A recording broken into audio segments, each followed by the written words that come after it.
So today I'll be talking about these books. Oh, and these books.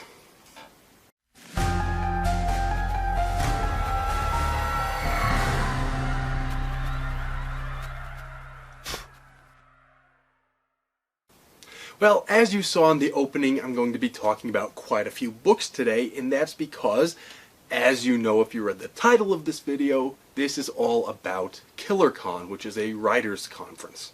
Now, this year's KillerCon was actually a couple of months ago, so you might be wondering why I'm making a video about it now, in November. And there are many reasons. Part of the reason is that when I ordered all of my books, I wanted to make this book haul video, but some of them were delayed and some of them were pre-orders, so I was waiting for all of my books to come in. And in fact, they have all come in now. So that's part of the reason. Another part of the reason is after the con, there was another con, and then there was Halloween and all of these other commitments that I had, so it just took me a long time to actually find the time to sit down and organize all of these books and organize my thoughts about them. So that's the reason for the delay. But as a wise man once said, better late than never. So for those of you who don't know, what is KillerCon? It is not a conference for killers or serial killers or mass murderers or anything of the sort.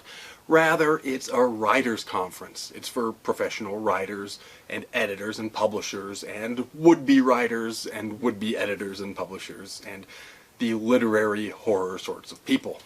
And when I say literary horror, I mean literary in the sense of to do with books, in the proper sense of the word. I don't mean literary in the sense of the supposed genre of quote-unquote literary fiction, which is a whole other discussion that I'm not going to get into. And the reason I mention that is because KillerCon is primarily for people interested in extreme horror or splatterpunk or weird horror. These are not your quiet little gothic ghost stories. These are fairly outrageous, very extreme kinds of works. In fact, I believe I can read from something that will both start our video of going through all of the stuff that I got from the conference and also give you a little bit of an idea of what kinds of books we're talking about. So along with my order from one of the publishers, that's Madness Heart Press, who I'll link down to in the What's It, I got a collection of things. I got the books and autographed copies, and the ones that the authors couldn't sign personally, I got book plates, and it also came with bookmarks and stickers and some assorted what have you. But one of the things that was particularly interesting is this. This is the KillerCon trigger warning. The editor at Madness Heart Press is John Baltusberger, who was the Master of Ceremonies at KillerCon. I should also mention KillerCon was an online conference last year and again this year, so we were logging in via Zoom, and John was the Master of Ceremonies. And at the beginning of the conference, he read a trigger warning. Now, normally trigger warnings are not really my thing. I don't really believe in them. I believe in reading a little bit of everything. But I was particularly amused by this one. And it's longish, so I'm not going to read the whole thing, but these were John's notes when he read the trigger warning. He said, "Trigger warning, you are at KillerCon. Please be advised that you will see the following: gore, blood, violence, sexual gore, sexy blood, cannibalism, auto-cannibalism, necro-cannibalism, necrophilia, necromancy," and I'm going to jump around a little bit. Dismemberment, decapitation, skullduggery, skullfuckery, diaper fetishism, vomit, parasites, murder, let's see, scat play, obscene language, bestiality, sadism, masochism, and poetry. So I skipped around a little bit. I'm also partially mindful of the kinds of words that YouTube's AI might flag this video for, so I did not read the whole trigger warning, but that gives you a sense of the kinds of books that we're talking about. In any case, I was successfully able to scam the original handwritten notes from that trigger warning, so that's in my collection now, and that seems like a good place to start our discussion. I'll come back to this little envelope later when I get to the books from Madness Heart Press, and we'll discuss a little bit further. I should also point out, before I get to the books, this t-shirt that I'm wearing from KillerCon, along with this t-shirt, which says Read More Horror, are both from Fast Custom T-shirts, who produced the KillerCon shirt, and so that was part of my order. And then that brings us right back to Madness Heart Press, because I ordered several of their books, and along with my order, I also got this Madness Heart Press t-shirt. So that's some good stuff. Now let's look at the books. And here are the books that I got from Madness Heart Press. And I've arranged these by author, not in any particular order. I just put authors' works together. They're not in alphabetical order or anything. But that just makes it a little bit easier to go through. And to begin with, our master of ceremonies himself, John Baltusberger. I've got two of his books. I have Trafe Magic and Son of the Right Hand. This is actually a series. This is the first one and this is the second one.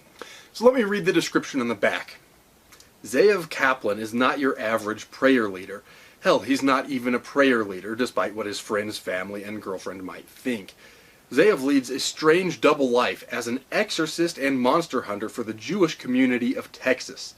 What starts as a seemingly standard exorcism reveals him to the schemes of a sordid necromancer who will stop at nothing to kill anyone who stands in his way. Can Zeev beat the odds and put an end to the necromantic cult festering in the heart of Texas, or will he end up being the victim of Trafe Magic? And so that's the first one, Trafe Magic. I'm not going to read the description on the second one, Son of the Right Hand. I'm just going to tell you it's the follow-up to this book. I don't want to give too much away. I don't think there are major spoilers in this description. I have read it and it seems, well, kosher, if I may be forgiven for using a Jewish word. But just in the interest of avoiding all possible spoilers, I'm not going to read that description for you. But as you got from the description of the first one, these are Jewish horror novels, and I think we need more Jewish horror novels. I am not a Jew myself, but I have a lot of respect for Jewish culture, and I think there are some interesting elements that the Jewish culture can bring to a horror story. Maybe I'll make a video about that at some point in the future, because people don't talk about it enough. Horror tends to either be the sort of atheist or non-religious horror, or a sort of pagan or neo-pagan horror, or Christian horror. And we don't see enough Jewish horror, and we're actually starting to see a little bit more, and I think that's a good thing, and these are examples of that. And I should also point out that everything that I've gotten from Madness Heart Press is autographed. So I'm not necessarily going to show you all of the autographs, but all of these are autographed copies that I got. The next author is Lucas Mangum, and yes, I did pronounce that correctly. It's not Magnum. I got it right. And the first of those is a book called Extinction Peak. I also have his book called Mania. This is the revised edition. The description here on Extinction Peak says, when the raptors come out of sinkholes across the United States, Deandra Antigone Merriweather's elder brother Johnny sees the chaos as opportunity. By the way, that's a hell of a character name, just saying. In any case, moving on. Overrun by prehistoric beasts of increasing size and savagery, the world has gone completely to hell, but he doesn't suspect it will stay that way, and he wants to be a rich man by the time things get back to normal. Though less optimistic about the future, Deandra thinks it might be a good idea to have some money stashed away, just in case. If only so she can one day get away from the abusive Johnny for good. Together they embark on a perilous journey across the wasteland to rob the mountain home of a corrupt California senator. But the home isn't empty. The senator has stayed behind to live like a king in this post-apocalyptic world. With specially trained raptors, his sadistic wife, and sexually stunted son, all manner of misery awaits Deandra within the house's walls. All the while, the outside world crumbles under the trampling feet of monsters long thought extinct. Sounds like a fun novel, does it not? Seems like, I mean, dinosaur horror is fun anyway, but this seems like it's sort of raising the ante, so that should be a good read. I have not read all of these books yet. I've read some of them, I've not read some of them, but we'll get there. And the second one by Lucas Mangum is Mania. The description on that one says, Madness Heart Press is proud to present this revised edition of Splatterpunk Award-nominated author Lucas Mangum's novel about cursed screenplays, vengeful ghosts, and Hollywood death cults. A must-have for fans of B-movies, the revised edition contains the never-before-published story Hollywood Blood and Guts and a brand new foreword by the author. Controversial filmmaker William Ward doesn't believe in curses, but he's happy to have the hype surrounding his newest movie, an adaptation of a notorious screenplay with a dark history. As production begins and people start dying, he learns that the curse is all too real, and the vengeful ghost haunting the script is only a piece of the puzzle. At its heart lies a shadowy cult manipulating events behind the scenes. As dark forces gather around him, Ward and his girlfriend Rachel must find a way to break the curse before it's too late. And the next one is You Will Be Consumed by Nicholas P. Robinson. The description on the back of this one says, while investigating a series of peculiar and unsettling deaths in Denver, two deeply flawed detectives learn there might be no salvation for any of us. Description doesn't tell us a whole lot, except sort of the genre that it falls into, but it does sound like a fun read, doesn't it? There's also kind of a funny story about my copy of this one. When I was talking with the author, when I was talking with Nick about my order, he asked how I would like it signed, and I just said, I don't really care, whatever seems appropriate, or I added, whatever seems inappropriate. And there's a very good reason I'm not showing all of the autographs in these books, because he went the decidedly inappropriate route, and this pleases me. In any case, that's You Will Be Consumed by Nicholas P. Robinson. And then I got this one, Room 138 by Jay Wilburn and Armand Rosamilia. The description on the back of this one says, Hank Smith isn't his real name, and he doesn't know her name, but she's just like him. She's the only other time traveler he's ever met. He must find her. He has to know why this is happening to him. Why is he disconnected from time? Why can't he remember his own past? How can he make it stop? Room 138 is a remarkable sci-fi adventure mystery in the most untraditional way. This captivating novel takes readers on a fast-paced journey across time. All the answers are found in Room 138, but danger is all around and time is running out. Jay Wilburn and Armand Rosamilia have outdone themselves with their most creative and intriguing novel yet. Unravel the mystery of Room 138. I've mentioned before that I like science fiction in addition to horror, and I have a particular affinity for sci-fi horror. Time, in particular, is interesting to me, let's just say. I've studied some physics, and trying to get my mind around ideas of time travel, particularly when grounded in science and paradoxes and all of those kinds of things, it gives the little gray cells a workout, so I'm looking forward to reading this one as well. And then I have Trenchmouth by Christine Morgan. The quote on the back from Ed Lee says, Think Sea Lab of Dr. Moreau meets Jersey Shore, plus enough gore and body parts to fill entire coal hoppers. Add to that Morgan's uniquely visual style that rams it all in our faces in glorious technicolor.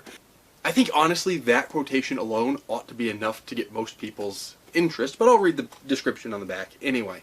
Fathom 5, a state-of-the-art oceanic research facility suspended far below the surface. There, in the dark and the deep, a team of top-notch scientists study the ecosystems and denizens of an aquatic environment as alien as another planet. And that's really true. Marine biology is not my own specialty, but I do have a background in biology, and the stuff down there is weird as hell. It might as well be another planet. Anyway. There, they also conduct illicit experiments upon hapless human subjects with the goal of giving our species a chance to adapt to a changing world, or, at the very least, to create mutant, freaky fish people, because why not? It's a fair question. Why not? Carrying on. Oh, the arrogance and hubris of genius. Oh, the freaky things that already dwell in the strange, hostile depths. in the cold, crushing, silent pressure of a blackness lit only by eerie bioluminescence. Things that don't take kindly to intruders. Things that are ancient and enormous and hungry. Things like Trenchmouth. And this is right up my alley as well. Again, I haven't read it yet, but deep sea horror is wonderful. As I mentioned a second ago, I am sort of weirded out by the kinds of things in the ocean, so deep sea horror. There's also that element of isolation, where you're on a ship and you can't just go somewhere to get away from whatever horror happens to befall you and your crew. If you're in the ocean, either on the ocean on a ship or in the ocean in a submersible, you're kind of stuck. So between the isolation and the weird kinds of things that we just don't know what's in the ocean, makes for a great setting, and I'm looking forward to Trenchmouth as well.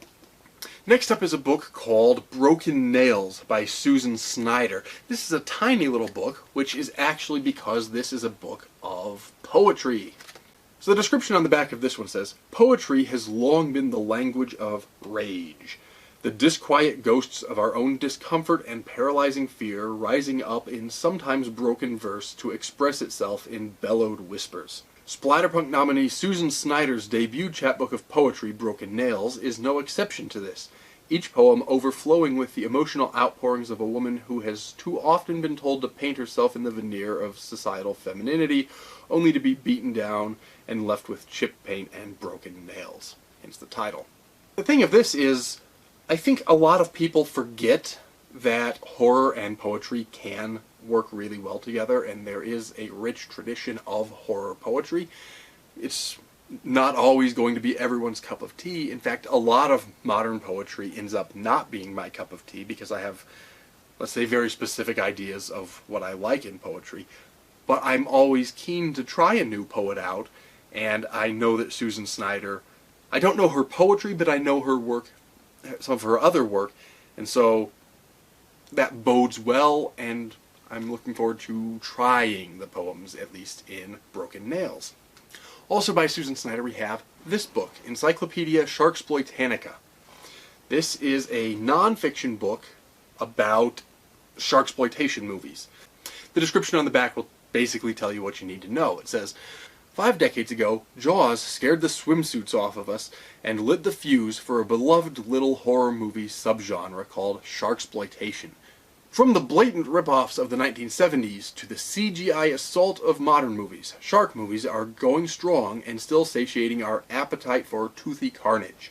With her education as a marine biologist and her experience diving with sharks, Susan brings her distinct perspective to 85 of sharksploitation's most notorious, ridiculous, and sometimes pointless contributions to film. Don't let her fool you, though.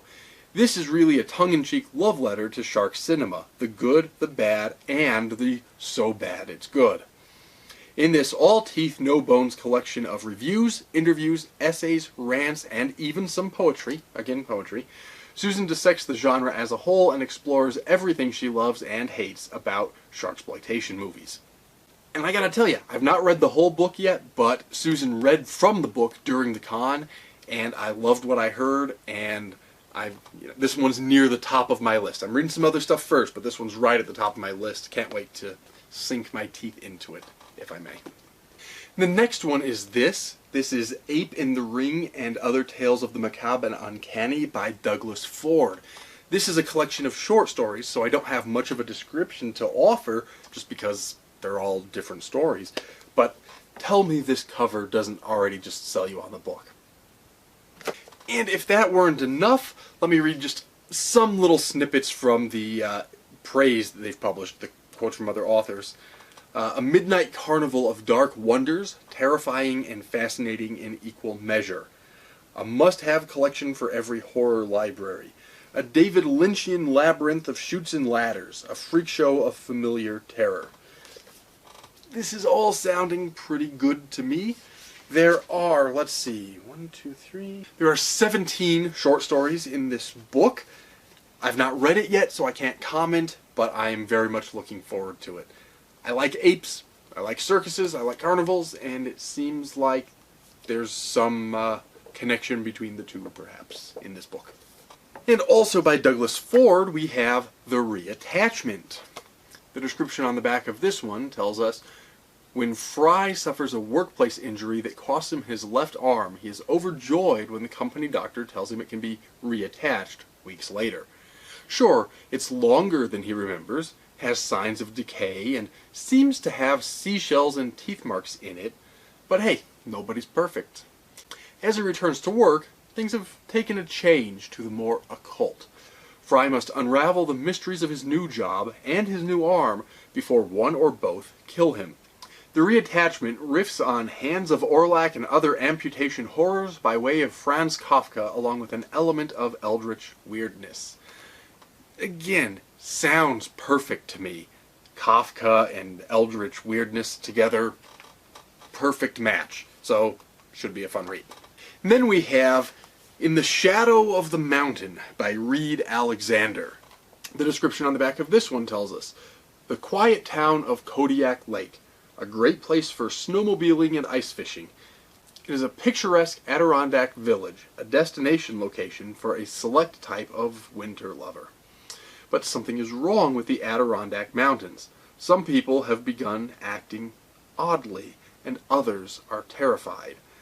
What stalks the winter wonderland, seeking refuge inside the residence of this sleepy town? And what is watching from the shadows with far too many eyes? This is another one where the setting does a lot for me. I like these sorts of winter villages and small towns and those kinds of things. And if we've got something with too many eyes and some weird stuff going on, sounds like a party.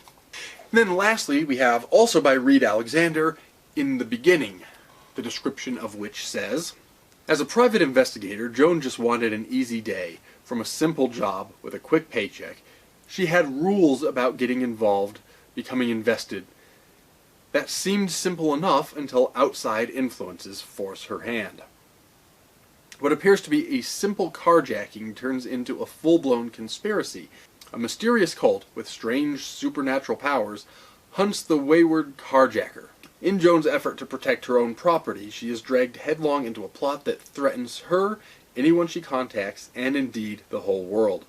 Something waits for Joan with many hands and many eyes, something that comes from the beginning. And in the beginning there was only darkness. So I'm saying some of the same things, some commonalities between these books, although different settings, different characters. Also sounds like a fun read. And then lastly, from Madness Heart Press, in addition to the books that I got and the t-shirt and the trigger warning, I also got, I think I mentioned the stickers. I got some stickers and bookmarks and things. But in addition to all of that, people who placed an order during the con, as I did, also received this. This is a personalized bespoke curse. I'm not going to read the whole thing because this is my curse, but I'll read a little bit of it so that you get the idea of what this is all about. It says, may you forever be cursed with the knowledge of your own self-worth, knowing full well that you are treated less than you deserve or more kindly. May you simmer in the rage of people's ineptitude as you are passed over for greatness. May you whimper as you are handed responsibility and platitudes you have not earned. May every day you watch yourself from the mirrored prison of your mind, knowing that any moment you will be discovered, uncovered, and destroyed, and so forth and so forth. It goes on for a while. It's quite a lovely little curse and just a fun thing that came along with the books and the t-shirt. Get back in there. Then next up are these. These are books that actually weren't for sale during the conference. The authors weren't selling the books at the time, but these authors were in attendance, and so I chose to support the authors who were attending the conference and buy some of the books. I think I got all of these from Amazon. I might have got them from Barnes & Noble or one of the other stores, but in any case, these are from third-party bookstores, but they were written by attendees of the conference. And first of those is Spore by John Skip and Cody Goodfellow. Skip was in attendance. And in fact, in addition to being in attendance, Skip won the J.F. Gonzalez Lifetime Achievement Award, which was part of the Splatterpunk Awards, which were given out during the con. So I picked up this one. I've got a bunch of Skip's books. This was one that I didn't have, so I ordered a copy. And the description on the back of this one says, "Something is growing underneath Los Angeles, a festering intelligence, born of decay, whose spores infest the human brain. First they take root, then they take over, destroying all they touch, driving their infected hosts to acts of madness and butchery." Rory Long and Trixie Wright are deeply in love, running for their lives across an LA county racked by wildfires, mass violence, and waves of the possessed. They've seen skulls explode from the spores. They've seen friends and loved ones transform before their eyes. Is there any way to stop the spreading insanity? And what do you do when it's already inside you? So that's Spore by John Skipp, winner of the J.F. Gonzalez Lifetime Achievement Award, and co-author Cody Goodfellow. Next up is a book by the host of the conference, Wrath James White, who I've mentioned before on this channel, although probably not as much as I really should, because he's a great author. In any case, he was hosting the event, and being busy hosting, he wasn't actually selling his own books, and so I chose to buy one as sort of a thank you for hosting the event, and the one I chose was Like Porno for Psychos. This is a short story collection, and the description on the back says, "From a world-ending orgy to home liposuction, from the hidden desires of politicians to a woman with a fetish for lions, this is a place where necrophilia, self-mutilation, and murder are all roads to love." Like Porno for Psychos collects the most extreme erotic horror from the celebrated hardcore horror master. Wrath James White is your guide through sex, death, and the darkest desires of the heart. So that's Wrath's book, Like Porno for Psychos. Next up is Captured Souls by Sephirah Jerome, who also gave a reading during the con. There actually is no description on the back of this one, so I can't read the description to you, but I can tell you that Captured Souls is a story about a brilliant scientist, kind of a mad scientist, who has a secret laboratory in the basement and is performing human experimentation, and she's trying to combine the most desirable traits about these various people to sort of create a perfect person kind of a thing. So this is a mad scientist story by Sephirah Jerome called Captured Souls. Also in attendance was Sarah Langan, who read from, in fact, this book, Good Neighbors. This is her newest book. And the description on this one says, "Welcome to Maple Street, a picture-perfect slice of suburban Long Island, its residents bound by their children, their work, and their illusion of safety in a rapidly changing world. But menace skulks beneath the surface of this exclusive enclave, making its residents prone to outrage. When the Wild family moves in, they trigger their neighbors' worst fears. Dad Arlo's a gruff has-been with track marks. Mom Gertie's got a thick Brooklyn accent with high heels and tube tops to match. Their weird kids cuss like sailors. They don't fit with the way Maple Street sees itself."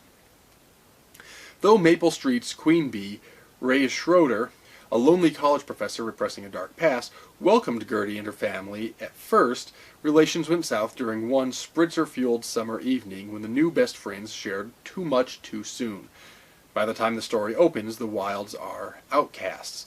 As tensions mount, a sinkhole opens in a nearby park, and Rhea's daughter Shelley falls inside. The search for Shelley brings a shocking accusation against the Wilds. Suddenly, it's one mom's word against the others in a court of public opinion that can end only in blood. A riveting and ruthless portrayal of American suburbia, Good Neighbors excavates the perils and betrayals of motherhood and friendships, and the dangerous clash between social hierarchy, childhood trauma, and fear. So I have not read the whole book. She did read part of it during the con, and I think there's just some interesting ideas about mob mentality, let's say, and the way that people turn on each other, so I'm looking forward to reading Good Neighbors as well. And then finally, from this category of books that I didn't get at the con, but from authors who were in attendance, I have two books by Jeff Strand, again, who was in attendance. The first is a book called Everything Has Teeth, and this is another short story collection. Now, Jeff Strand has written just regular, straight horror, but he's also written a lot of and is somewhat known for horror comedy. And so there should be a mix of some weird stuff in this book. Let me read the description. It says, "A city where people are turning gleefully insane. Inescapable, blood-sucking bugs. a serial killer who may have discovered proof of alien life, a kinky proposal to even out an instance of infidelity, a man whose fingernails are growing at an out-of-control rate, twisted new spins on the legends of John Henry and Humpty Dumpty, the all-time worst bathtub in which to bathe a child, the inconvenience of finding a dead Bigfoot in your yard. These are only a few of the stories in Jeff Strand's deranged new collection, which includes the brand new novelette The Tipping Point, along with several other macabre tales written just for these bloody pages. He actually read a couple of stories from this collection during the con. Those were, let's see, Dead Bigfoot on the Lawn he read, and I think it was Alien Face. Both stories in here, and I think those were the two that he read during the con, if memory serves. It's been some weeks, but I'm pretty sure I'm right. And then I also got, again by Jeff Strand, Clowns vs. Spiders, combining the two things that are on everybody's list of things they don't like, but my list of things that I do like, clowns and spiders. The description says, Jaunty the Clown just wants to entertain families with light-hearted slapstick antics, but people think of clowns as terrifying nightmarish creatures who hide in closets or under beds. When Jaunty, along with his fellow performers Guffaw, Wagon, Reginald the Pleasant Clown, and Bluehead, are fired from the circus, they are told that the world just doesn't like clowns anymore. Still, clowns have to eat. And since these clowns don't eat children, to make ends meet, they're eventually forced to take a job in a popular haunted attraction, the Mountain of Terror. Instead of charming entertainers, they're now scary clowns. A zombie clown, a demon clown, a creepy doll clown. But the town is about to discover something more frightening than clowns. Because on opening night, millions of oversized spiders emerge from a cave and begin their deadly invasion. I haven't read this one yet, and I'm kind of ashamed that I haven't read this one yet because I love clowns and I love spiders, and I'm being honest about that. I like clowns and I like spiders, not even in a horror way, but I also like horror about clowns and spiders, and so on so many levels this sounds perfect for me. Looking forward to digging into Clowns vs. Spiders. Next up, I have a bunch of books by Kelly Owen, another one of the authors who was in attendance at the con. Now, I've read Kelly's work before, and I've loved everything that I've read of her work, and so when she had an offer at the con, I just bought, I think, everything that I didn't already have a copy of, and so that resulted in this little stack of books. Because I placed a large order, she actually threw in this one, which I hadn't even known about. It's called Midnight Rituals. This is a little chapbook with a couple of horror stories in it. Now, this is limited to only 100 copies. There's only 100 of these out there, so I don't know if you're going to find this book, but all these other ones, Kelly's books and the others, you should be able to find copies of. So I'm going to go as quickly through these as I can because there's quite a few of them. The first is Wilted Lilies. The description says, it's not that Lily Mae Holloway is a broken, battered teenager recently escaped from her kidnapper. It's not that she may or may not have killed him to escape. The question on Detective Travis Butler's mind is, what exactly does the death of little Tommy Jenkins have to do with her kidnapper? And why does the man behind the one-way glass want the detective to entertain Lily's tales of speaking to the dead and being able to hear the thoughts of the living? Now, this is the first book in a series. There's another one, and that's called Passages. And again, to avoid even the appearance of possible spoilers, I'm not going to read the description on the back of this one, but it's the follow-up to Wilted Lilies. So they're both shortish books. Passages a little bit longer, but these are she's got a few that are not standalones, and this is one such series. Another such series is actually not in this stack, but is one of the ones that I've read and enjoyed so much before that prompted me to buy all of these. And these next 5 are novellas, and these I don't think are actually available in this standalone format anymore. If I remember what she said during the conference correctly, these have now been collected into a single volume containing all 5 of the novellas. So if you're interested in these, that would probably be the way to get them. But I believe, and I believe this is right, she was blowing out the copies she had of these, and so I got the 5 novellas as standalones. The first of those is Deceiver, and the description says, Matt Newman's life is turned upside down when his wife is found murdered. The police have no leads and no suspects. As Matt sinks further into a deep depression, he stumbles across a mysterious notebook among his wife's belongings. Within its pages are cryptic writings revealing that she led a secret life. The more he reads, the greater his love turns to hatred for the woman he thought he knew. How had she managed to conceal this double life? Worse, are her tales of debauchery even more terrifying than the mystery surrounding her death? And then there's Grave Wax. The description on the back of this one says, George Morey would do anything to save his wife from certain death, and has tried every treatment known, from chemical to homeopathic to prayer, all to no avail. And I'm not going to get into it, but the no avail part is no surprise on some of those. Anyway, so when the local witch requests unique ingredients from the town's gravedigger, George complies without question, willing to sacrifice his own past to secure a future with the woman he loves, more than life itself. Then we have Buried Memories. Hypnotized to quit smoking after his dad is diagnosed with lung cancer, Ben Dansky begins to dream about a childhood he doesn't remember. The dreams become more frequent, vivid, frightening.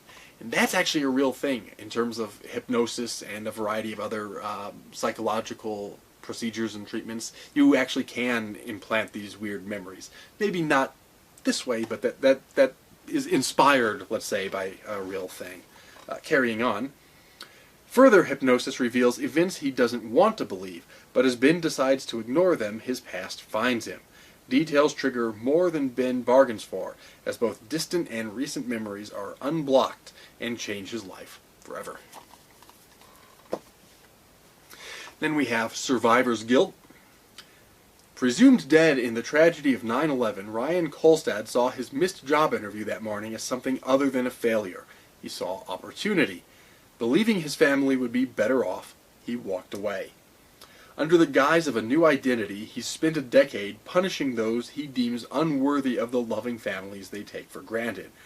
Ryan suddenly finds himself questioning the lies and rules he's come to live by when he finds himself on the other side of judgment.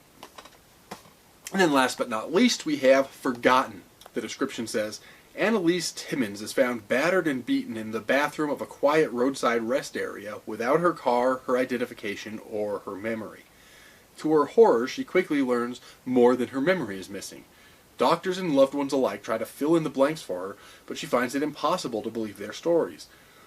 Wouldn't she remember these people? Wouldn't she remember her family? As she tries to piece together the life they claim she has, she suddenly finds herself questioning which is worse, to forget or to remember. And then the next several are standalone novels. We have Floaters. Detective Carly Green was only 11 when she learned Lake Superior was a brutal beast, capable of bringing up long-forgotten memories of pain and death by occasionally releasing the bodies of those trapped beneath her waves. As an adult, Carly still despises the bodies occasionally coughed up. The high water eroding the edge of the graveyard this year gave Floaters a new meaning, but she could never have prepared for what else broke free to swim with those long dead. Part myth, part monster, older than time. Carly, along with the medical examiner and a local reporter, must find and destroy a forgotten legend in the waters at the edge of Lake Superior, before it decides it's time to feed and breed. Then we have Teeth. All myths have a kernel of truth. The truth is, vampires are real. They've always been here, but only came out of hiding in the last century. They are not what Hollywood would have you believe. They are not what is written in the lore or whispered by the superstitious. They look and act like humans. They live and love and die like humans. Puberty is just a bit more stressful for those with the recessive gene. And while some teenagers worry about high school, others dread their next set of teeth. Vampires are real, but in a social climate still struggling to accept that truth, do teeth alone make them monsters? Then we have Live Specimens. The town of Mackinac is all but abandoned at the end of tourist season. Now, with an approaching blizzard, a strange transport ship has crashed along the frozen shoreline. Its escaped cargo genetically engineered for only one purpose: death.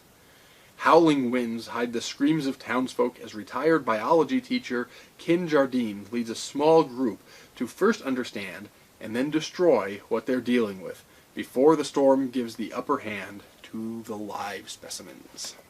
Then there's White Picket Prisons. Detective Mark Baker is an honest cop and an all-around good guy. After a chaotic night, Mark starts to re-examine his role in the system he no longer believes in. That's when an ominous letter arrives from his estranged sister. She sounds distraught, suicidal. Her words send him on a mission to a small Midwestern town, uncertain if he'll find her dead or alive. Valley Mill is a quiet little utopia. Everyone gets along, there's zero crime. On the outside, it's exactly what Mark thinks society should be. But what Mark discovers behind the pristine fences and closed doors is far worse than anything he could have imagined. And he learns very quickly to be careful what you wish for. Then we have, in hardcover, her newest, called The Headless Boy. The description on this one says, reeling from the loss of a child, Maggie finds her job at the local daycare unbearable, and errands around town impossible. She knows every child, every single parent, and they're all reminders of what she's lost. Unable to heal, she sinks further into the grip of grief and depression. Jake is a good guy, a great husband, and wants only the best for his broken wife. Therapy and medications aren't helping, and a change of scenery makes perfect sense. A new home, a fresh start. He is nothing but patient, giving Maggie the space and emotional support needed to move on.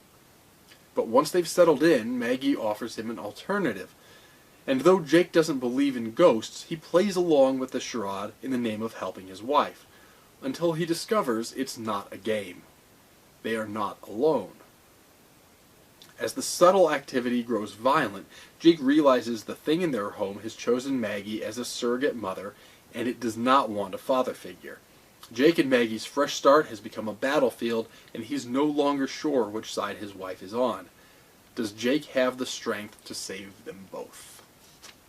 So those are the books. I also got one additional thing from Kelly Owen. It's this strange little book. It's called The Atrocious Alphabet, a coloring book. And so I'm not going to flip through the whole thing, but it's a coloring book. But instead of your normal childish sort of coloring book, this is coloring book of horrible things. So just as an example, we could look at this is an alphabet book, and we could look at the letter B, and we have this cartoon of somebody hitting a child with a cleaver, and it says, B is for the basic butchering of Billy's brother Bobby. And all of them are like this. So we have A to Z, there's one for each letter.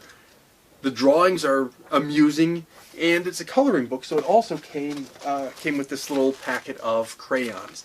You don't need to use them, but it came with a little packet of crayons. I'm probably, I don't know. On some level, I'm a collector, and I don't want to color these in, but on some other level, I kind of do want to color them in to make them even more gory and horrific. So I will decide that later on, but if you're looking for something whimsical, The Atrocious Alphabet should be a fun little book to pick up.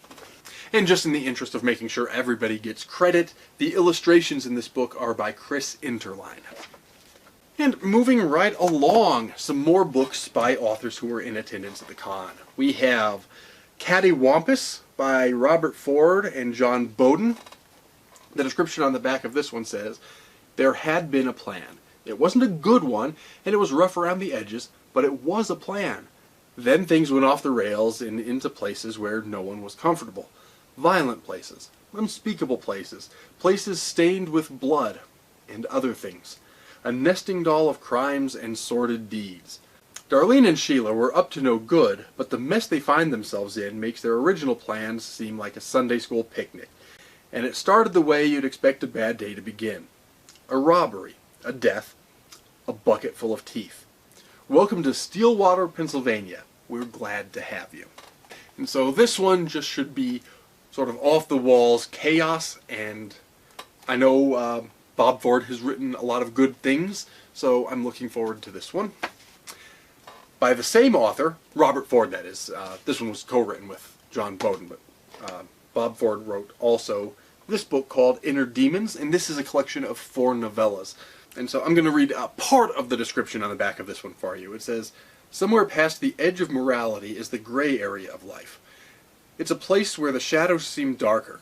It's where people whisper about things hidden from the light of day, and it's where the underbelly of society converge. It's best if you don't walk there alone." Inner Demons collects 4 novellas written by Robert Ford, fiction from the wrong side of town. A man driven by revenge and lost love, legends come to life in a backwoods town, a family vacation becomes a nightmare at a highway tourist attraction. A mid-level gangster knows things he can't possibly know, but at a very high cost. With story notes from the author, these 4 novellas will make you question what takes place behind the veil of the world you know. So, 4 novellas. I have not read any of the 4, but I like a good collection of novellas. This is actually a really good way to sample an author's work if you haven't read. For instance, if you haven't read Robert Ford yet, you might pick up Inner Demons, and then you could try your hand at 4 of his shorter works, all for the price of 1. I do know this author, so I know I'm in for a good read, but that's actually a good way just in general to check out new authors. I'll pick out a collection of short stories, or I think I might even prefer, when I can find one, to find something like this, a collection of novellas, so I could see how they write something a little bit meatier than a short story, but sometimes you read one and it's just not your cup of tea, so I like that a book like this comes with several to try out and you could see sort of their range or different kinds of things. Then, from the author Aaron Beauregard, I have these 2 books, The Slob and Son of the Slob. The description for this one, The Slob, says, "Some stains don't come out. Raised in a household so filthy it was stomach-spilling, Vera involuntarily evolved into a neat freak. Upon discovering she and her disabled husband Daniel are expecting, she needs fast cash. Her obsession with cleanliness sprouts the concept that her skills can be put to use in a unique way. She takes a stab at the booming door-to-door vacuum sales business of 1988. All is going well until she arrives at the steps of a house that will change her forever. The steps of an evil that resurrects the ghastly memories she so desperately tried to wash away. Nothing will prepare you for the nastiness, disorder, and sickening horror brought forth by The Slob." And then, of course, Son of the Slob is a sequel to The Slob, and as I've been doing with these others, I'm not going to read the description on the back, just in case you don't want any spoilers, but I've heard very good things about The Slob. I still haven't read it yet, but in the comments on some of my other videos, I've heard people talking about this one, so I'm very much looking forward to trying The Slob. And then I have 2 books by Carver Pike. I have Grad Night, and the description on this one says, "School should never be synonymous with danger, but that's exactly what it has become. Students are violent with each other and with the staff.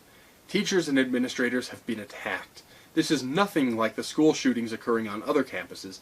No, this is personal. It doesn't revolve around one child wanting revenge on the rest of the student body. It involves most of the students wanting payback against everyone. Something far worse than teenage rage lurks in the Darius Sawyer High corridors. Everyone can sense it. Teachers hint about it. They speak in hushed tones, tell stories about odd occurrences in the classrooms, and travel by numbers as they make their way to their cars after school. Evil walks the hallways, and the teachers know its name. James Bender. At DS High, the seniors are planning the ultimate Grad Night bash, and all the teachers are invited. James Bender will be there. You will be too. Carver Pike takes ordinary circumstances, cinches them tight with razor wire, and then saws back and forth. Gasp for air, holler for help, and pray for an end to the madness. So that sounds like a lot of fun. And then I also have Shadow Puppets, Scarecrows of Minnow Ranch by the same author. The description on this one says, "When Dawn inherits her mother's ranch, she only wants to embrace the peaceful tranquility of the country life." This seems like an increasingly attractive proposition. Anyway, she might clean up the place, learn how to farm, and maybe even meet a hot young townie to help warm her bed at night. Being on a secluded ranch sounds great. Yes, it does. Being on a secluded ranch sounds great, until nightfall. That's when there's movement in the cornfield, knocking on her front door, and glowing red eyes. It's when the scarecrows come to life. Be advised, this book contains graphic sexual content. Don't say I didn't warn you. I don't know if that's really meant to be part of the description or if that's actually meant just as sort of a warning at face level. Either way, it promises interesting things to come. I like a good scarecrow story, and I don't read enough of them, so this should be fun as well. And then I also got a couple of books from Perpetual Motion Machine Publishing. First of those is Antioch by Jessica Leonard. The description on this one says, Antioch used to be a quiet small town where nothing bad ever happened. Now 6 women have been savagely murdered. The media dubs the killer Vlad the Impaler due to the gruesome crime scenes of his victims. Clues are drying up fast, and the hunt for the monster responsible is hitting a dead end. After picking up a late-night transmission on her shortwave radio, a local bookseller named Bess becomes convinced a 7th victim has already been abducted. Bess is used to spending her nights alone, reading about Amelia Earhart conspiracy theories, and now a new mystery has fallen in her lap. One she might actually be able to solve, assuming she doesn't also wind up abducted. Antioch, a cross between Session 9 and Disappearance at Devil's Rock, is an eerie mind-bender debut horror novel guaranteed to leave you drowning in paranoia. That's Antioch by Jessica Leonard. Then I got The Girl in the Video by Michael David Wilson. The description on this one says, from the creator of This Is Horror comes a new nightmare for the digital age. Tell me what you like. After a teacher receives a weirdly arousing video, his life descends into paranoia and obsession. More videos follow, each containing information no stranger could possibly know. But who is sending them? And what do they want? The answers may destroy everything and everyone he loves. The Girl in the Video is The Ring meets Fatal Attraction for the iPhone generation. And this is another idea that I've been thinking a lot about lately in terms of horror and the digital age. As we are all increasingly connected, the isolation that's at the root of so much of horror seems to be getting lost, or if not lost, at least harder to manufacture well enough to tell a good story. So I'm interested to see how people are using technology to tell new kinds of horror stories. The 2020 horror movie Host from Shudder about the quarantine and the pandemic made an interesting attempt at that, and I think it was a fairly successful one. This also seems like an attempt at the same, hopefully also a successful one. Looking forward to trying it. And now the very last one. It's also from Perpetual Motion Machine Publishing, and it's the last of my book haul, so we're coming down the home stretch here. That is this, We Need to Do Something by Max Booth. Now, We Need to Do Something is not a new book. It's been out for a while. It's a novella by Max Booth. This is a new edition of the book, a new limited edition. It includes the original novella and the screenplay because We Need to Do Something has now been made into a movie as well. So this contains both the original book and the screenplay. Now, this is a limited edition. It's limited to 1,000 copies, and I have number 19, as you may be able to see there. I'm not sure if it's showing up on camera or not. It's also an autographed copy. So as you can see, it has the original book, and then toward the back it also has the screenplay. This also has an introduction written by the director of the film version. Max Booth wrote the original novella and the screenplay adaptation of his own work, and then the film was directed by Sean King O'Grady. So that tells you sort of who the players are. In any case, I have seen the film because I watched it when it first came out. I hadn't actually read the book yet, and I hate to do that. I usually like to read the book first. In this case, I didn't. So now I have the book, I have the screenplay, and I have a digital copy of the film because I'm still waiting for the DVD to come out. But this is a treasure. It's a great film. I've read some of Max's work before, so I assume the book is going to be great as well. So if you can still get a copy, you might want to grab one of these.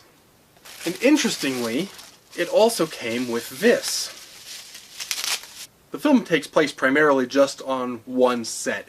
It's a family that's trapped in a bathroom and they're locked inside. And so it doesn't have a whole lot of different sets, but because it's a bathroom, it is a tiled set, and after they were done, the tiles were all ripped up, and along with the book, I got one of the bathroom tiles that was part of the film set for We Need to Do Something. So that's my odd little acquisition for today, is this. It's also autographed by Max Booth, this bathroom tile from a film set of the film We Need to Do Something.